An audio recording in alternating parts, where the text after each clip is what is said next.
พกนะคะก็จะมีธนูแล้วมีเขาเรียกว่าเป๊ะหรือว่าก๋วยมงนะคะการจริงๆแล้วธนูเป็นอาวุธที่มงใช้ในการต่อสู้สงครามนะคะในอดีตการนะคะบรรพบุรุษของมงเคยใช้ธนูนะคะเป็นอาวุธในการต่อสู้ในการสู้รบนะคะ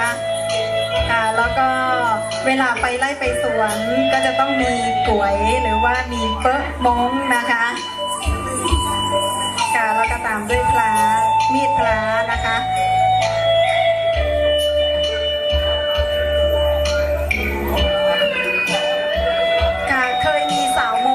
ไปแต่งงานกับคนไทยนะคะแล้วบอกว่าเบื่อก๋วยมงละเบื่อก๋วยมงเบื่อเคียวมงจะไม่กลับมาเป๊ะก๋วยมงแล้วสาวมงเคยพูดแบบนี้นะคะครับอันนี้ก็เป็นวิถีชีวิตของพี่น้องมงของเรานะครับก็ตลอดทั้ง1 ปีนะครับก็คือพี่น้องมงเราจะไปอยู่ที่นี่หมดนะครับก็คือเราจะมาจำลองอยู่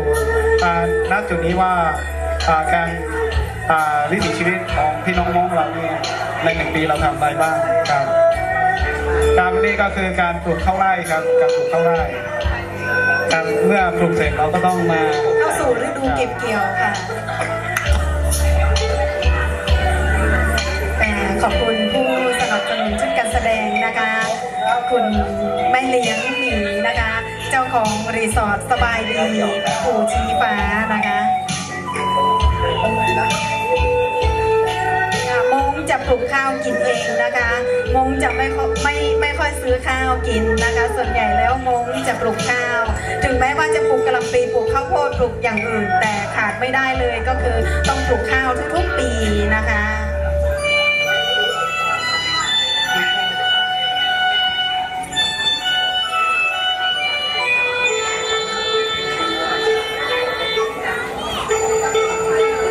สมัยก่อนนะคะไม่มีเครื่องตีข้าวนะตีข้าวเองนะคะ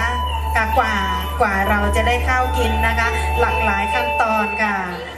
ซึ่งในประวัติศาสตร์ของมงยังไม่มีกะหล่ำปลียังไม่มีข้าวโพดนะคะก็มีแต่ข้าวที่มากับมงตั้งแต่สมัยทิเบตนะคะหลั่งไหลลงมาอยู่ที่ยูนนานประเทศจีนนะคะก็ยังติดข้าวมานะคะไหลลงมาเรื่อยๆประเทศลาวประเทศไทยไปสหรัฐอเมริกาก็ยังเอาข้าวติดตัวไปนะคะหลังจากเราตีข้าวเสร็จก็คือก็ต้องมาตำข้าวด้านหลังเป็นโร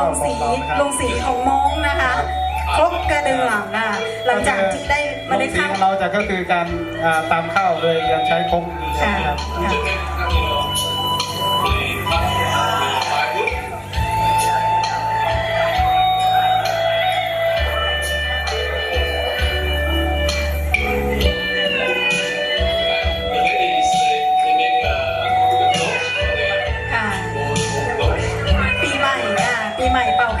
หลังจากที่เก็บเกี่ยวข้าวเสร็จเอาเข้ายุ้งแล้วนะคะตำข้าวเอามาพัดเอามาหุงแล้วนะคะไป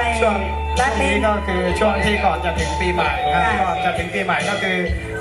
ทางหนุ่มสาวของพี่น้องมงเราก็จะมีการเป่าแคนหรือว่าเป่าไม้อะไรพวกนี้ครับ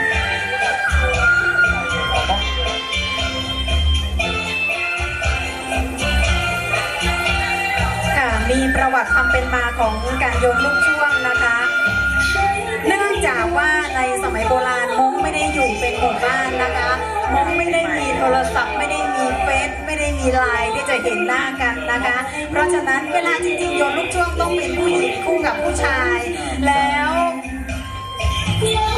มงเขาเรียกว่าจะอยู่ตามป่าคือไปอยู่เขาเรียกว่าอยู่โดดเดี่ยวเพราะฉะนั้นเนี่ยเวลาเกิดมีลูกสาวลูกชายเราก็จะไม่รู้ว่ามีหนุ่มๆหรือว่ามีวัยรุ่นอยู่ที่ไหนบ้างก็จะเป็นนัดรวมกันแล้วก็ทำการลักเล่นโยนลูกช่วงถ้าชอบคู่ไหนถูกใจก็จะทำการสู่ขอไปเป็นลูกเขยลูกสะใภ้ค่ะนี่คือที่มาคร่าวๆของการโยนลูกช่วง